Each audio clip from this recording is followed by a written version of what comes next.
报警了。我这草这深，就是障碍物。就他把它当做障碍物了，对吧？这相当于开到无人区里头来了。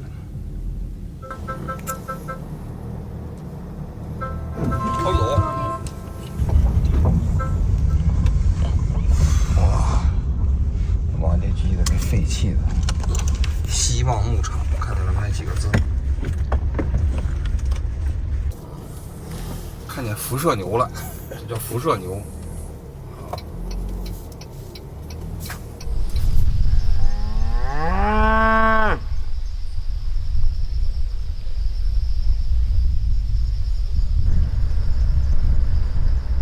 牛さん、おはよう。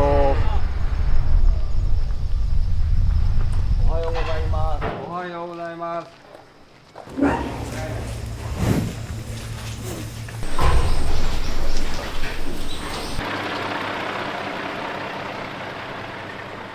もう肉牛なんだけど、これ事故の後売れなくなってね。本来是肉牛，但是商品価値はないんですね。没有任何商品价。就变成野牛了。もうただ生きるだけということでね。只是活着而已。啊，那其实对他们来说还是好事。そうですね。だからもう僕はね、もう友達というか仲間というそういう気持ちで世話してます。一緒に生きるんだとね。它这里头活得最长的牛，现在活了多长时间了？長生きしてるのはもう20年超えてます。那如果要是没有原发事故，他们可能自己早就死了。いや、事故なかったらお寿司だと2年半ですよ。その生まれて2年半後にはもう途上に送って殺されて肉になるんですよ。所以对他们来说，其实这个核事故还是一件好事。そうそう。だから事故によって10倍も長生きするんだという感じなんですよ。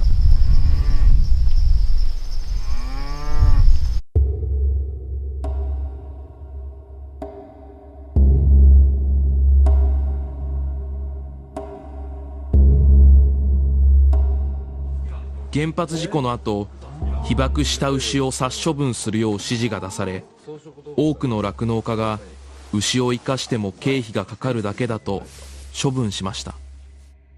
県浪江町には原発事故によって被爆し、国から殺処分の指示が出た牛を飼い続けている牧場があります。出荷できない牛をなぜ生かし続けるのか。震災と原発事故から12年、命の意味について考える酪農家の男性を取材しました。震災当時、330頭の肉牛を飼っていた吉沢さん。避難指示が出されましたが、牛の世話をするためにとどまりました。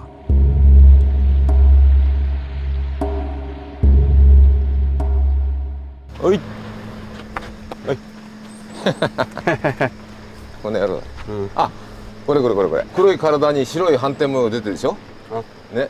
これ这个白点是什么时候出现的？事故の翌年。ちょうど1年後にこういう模様の牛が20頭一斉に出始まったんです。これは何だということになるわけですよ。ね。我感觉好像是毛变成白色了。つまりその黒毛和牛というのは毛の色も黒だし、それから地肌も黒なんですよ。で毛を刈ってみるとね、地肌も白くなってる。毛も白くなってる。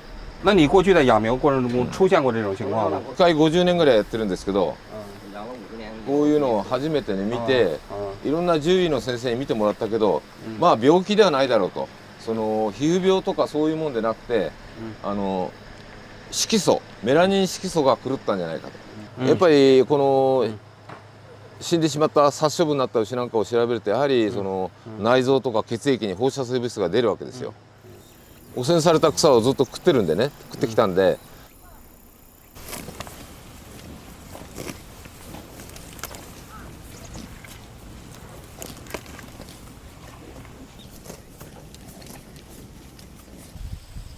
现在的数值是0.33，看它平均值是0.7，你看这还挺高的。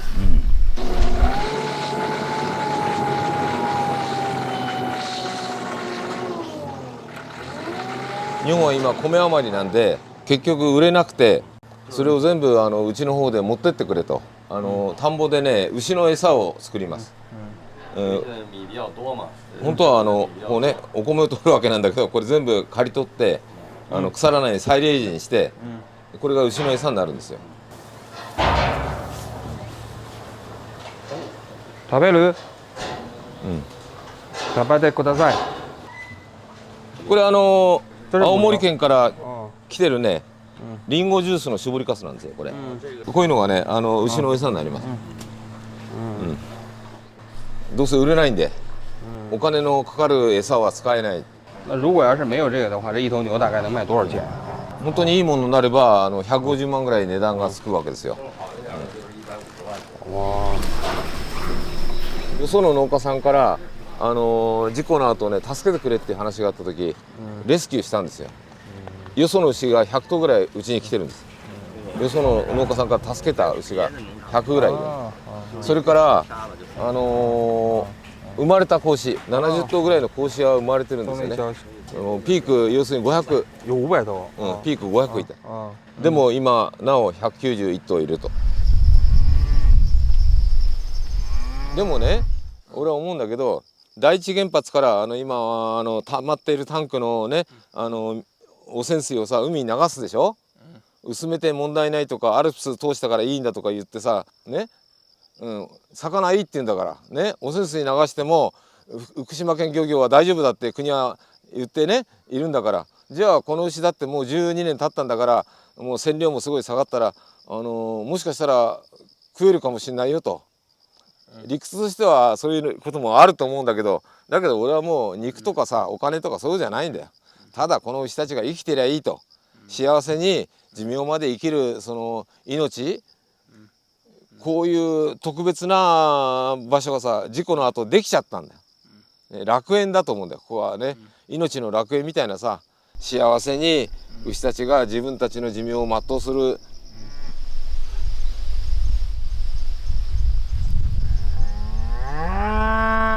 普通の酪農家や牛飼いの人からね、いつまでそういうことをやってるんだと言われてるんだよ。いや俺はいや周りの人から言うとあんたバカなのかと、狂ってんのかと、それに近いようなさそういうことだと思うんだけど、俺はよく考えてね、別にバカやってるわけでもないし狂ってるわけでもなくて、やっぱり人間が心の問題として命をどう扱うかということをねすごく深く考えたんだと。だから俺はもうこの自分のやってきたことを曲げないしずっと続けるし、やっぱりみんなに問いかけするんだよ。ね、人間は果たして命をどう扱うんだということをねやっぱりちゃんと議論しましょうと。ひどい命の扱いは人間はしないんだというのがすごく大事なんだと。特にこれからの若い人たち、子供たち、小学生中学生高校生にね言いてんだよね。やっぱりだから俺学校によく行くんですよ。学校の授業でこの話をするんですよ。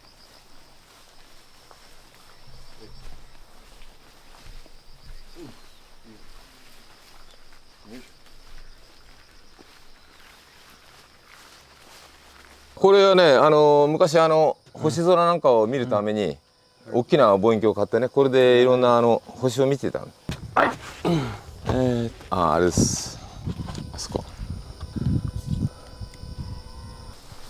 はいどうぞ。排気筒とあとクレーンが見える。就是那个带那个电线那个，就是东电是吧？3月14日3号機11時の爆発、牛舎で聞いたですよ。ものすごい大きな音を聞いてね、もう本当にね、でもう噴煙上がってるんだから、それを俺見てしまったわけだから、俺は本当にねこういや安全とは信じてなかったけれど、爆発するなんてねそんなことまでは考えられなかった。当时爆炸的时候你没跑吗？停電だったんで発電機を回してとにかく牛に水を飲ませなくちゃならない。那你想这牛啊，你其实要是没有海啸的话，没有这个核事故的话，他们可能要不了多久也会被杀掉，反正他们也活不了了。那为什么出了核事故以后，你看着他们，你就忍不心来放他，然后放下他们，然后你就走？いやそれはねやっぱりほら牛飼いだから畜産人だからね、ちゃんと牛を立派に、育てて、大きくして、出荷していい肉出してお金になるその仕事だから誇りを持ってやっていた。大勢の司会の人はね、本当はね餓死なんかさせたくはなかったんだよ。でも繋いだまま置き去りにしてみんな餓死全滅したんだよ。ね。但是他没有事故，你不也要把他送到那个屠宰场去杀吗？いやでもさ、命の扱い方はねちゃんとすべきなんだよ。同じ牛が死ぬというその結果においてもさ、金にもつまりそのみんなに食べられるわけでもない、つながれたまま餌もない水もないミイラになったんですよ。氏が湧いて腐ってね、もうその牛舎の姿を見たら牛飼いの人たちは心が折れたんだよ。もう二度と牛なんかできませんよというところまで行ってしまったんだよ。でもそれは仕方ないことなんだ。だって家族がいるから子供嫁さんじっちゃんばあちゃん連れてみんな牛を置き去りにして逃げたんだよ。それは間違いじゃないんだよ。正しかったんだ。でも避難しながらものすごくトラウマを心の傷をねやっぱり背負ったんだよ。もう二度と牛はしません、できません、牛さんごめんなさいね、もうあとね来年俺は70になるんだけど残り時間を考えるとねせいぜいあと10年か15年なんだよね。だから残り時間がもう限られてるからやっぱり伝えるその語り部ということをねやっぱりいろんなところで続けていきたいと思ってる。福島県歌川郡浪江町、僕らの町は放射能まみれでチェルノブイリの状態です。40年間にわたり私たちは皆さんのために電気を送ってきました。渋谷のこの夕方の明るい光景も福島県の火力発電所の電気によって成り立っております。未来が僕たちは潰されてしまった。あの原発事故によって全部巻き添えになってしまった。福島原発事故のお墓。あなたのそこだ。俺が作った。で十字架にさ黄色いほら鉄条網のバラ線がね巻いてあるんだけど、これは当時のね爆発で吹き上がったキノコ雲、放射能のキノコ雲を表します。十字架の上にここで死んだ牛の頭蓋骨が乗ってます。受難の命の象徴が頭蓋骨。コロナの前に、外国の見学者が牧場に随分来たんですよ、外国の人たちが。だから分かりやすい表現ということで枕木で十字架を立てたんです、ね。そこから黒いものが垂れてるんです。これ、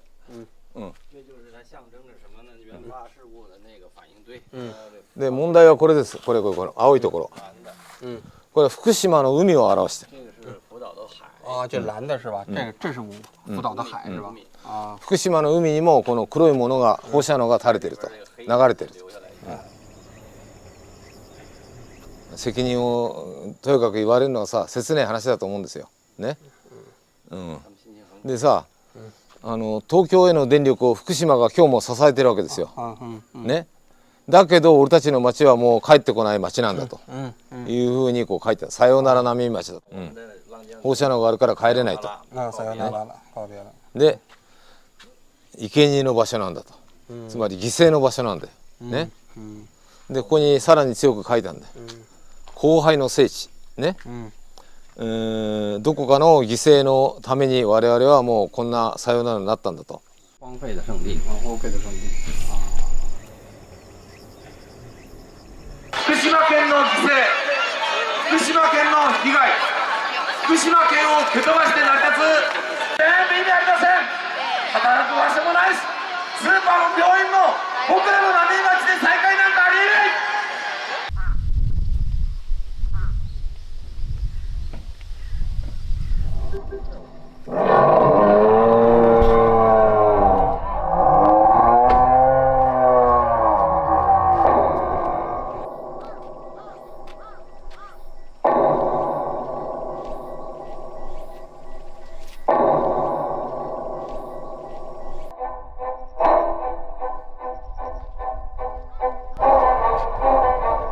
ゴジラっていうほら映画知ってるでしょ。要するに放射能でゴジラが誕生したんですよ。ゴジラのように今怒りの気持ちを持ってると。これをやっぱりみんなにぶつける必要があるだろうと思った。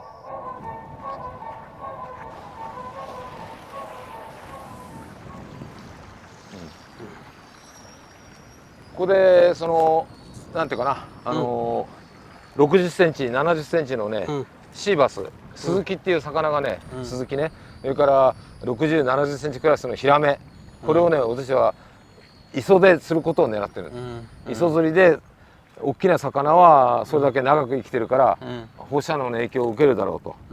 で第一原発がこの漁港から6キロ南なんだけど、非常に距離が近いんでね、前回1万8000ベクレルのクロソイっていうのが見つかって大問題になったんだけど、だからこういうことをやって自分で釣って確かめる、どうもねもやもやしてるし、本当に食べられるのかね、安心できるのか、それはさ、やっぱり情報を待ってても東電や国の発表を待ってるだけじゃなくて、自分でやっぱり時間作ってねするんですよ。おかしいとかどうもおかしいなと思えばさ、やっぱり自分でこういう道具用意して、初めてだよ釣り道具なんか買ったのはね、素人だよ、釣りやってるからもうこんなに焼けちまったんだよ。日差しが強いからね、1日おきか毎日ぐらいさ気になるから行くんだよ、釣れるんじゃないかと。釣ったら検査に持ってってちゃんと調べてもらう。で今日は2時からね役場で、そのね弘前大学が、もうあと30分だな、行かなくて役場に行って、俺が釣った魚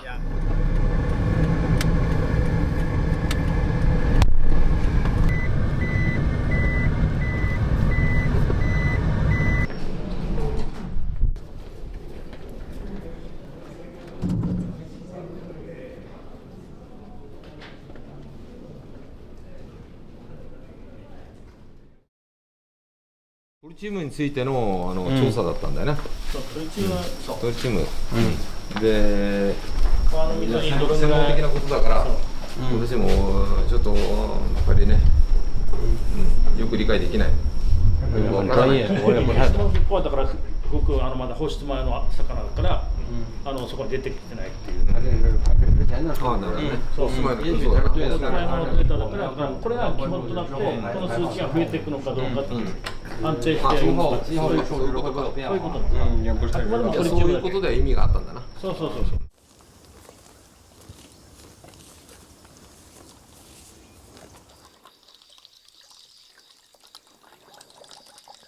よいしょ。はあ。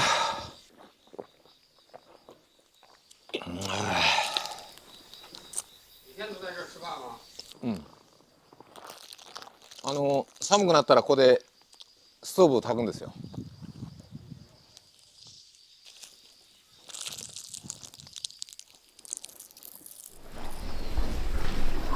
10年間の間にね、いろんなところに取材してもらって、で知った人たちが希望の牧場にずっとね支援募金がずっと長く続いてきたんですよ。これははっきり金額言うとね2億7,000万のね全国からの支援募金が牧場に来ていたんですよ、事務局の方にね。でそれでやってこれたんだ。彼らはどうして支援したいと思うか。いやーだからさやっぱり、まあ希望の牧場っていうそのネーミングがでかいと思うんですよ。やっぱり希望とは何かということをずっと考え議論してきたし。为什么你觉得一方面就是浪江町已经再见了，再也回不来了，然后你要给你的牧场还在起一个希望牧场？因为你这个牧场实际上也没什么希望，这些牛将来也会死掉。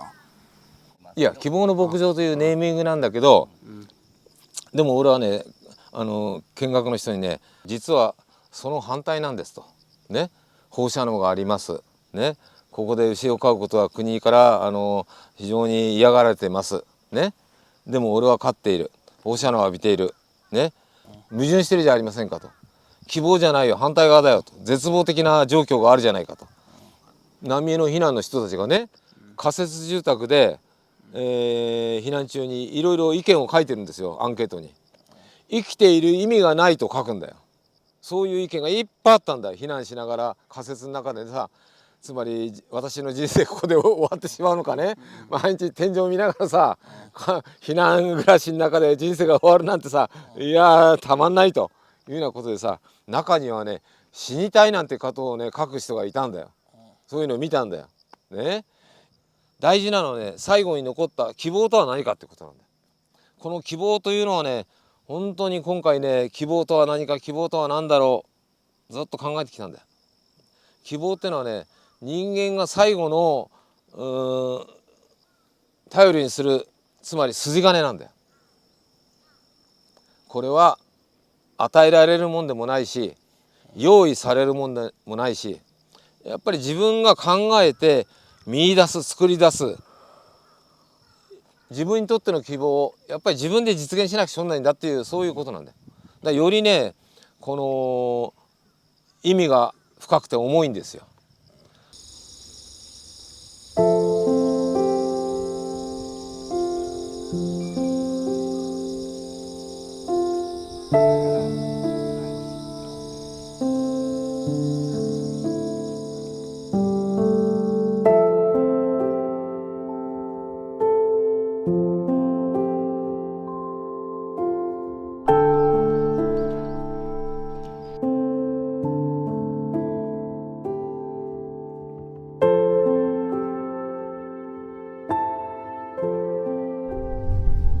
叫他，他听吗？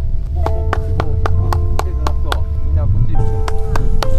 なんか始まるんじゃないかと。我看着。泣き始めた。ほら、でしょ。なんかしてくれんじゃないかと。で、なんだってわけ。哦，那牛。何始まるんだ。どっかいい場所連れて案内してくれるのかと。拍一拍。哦，我拍他不叫的，哎，那叫了。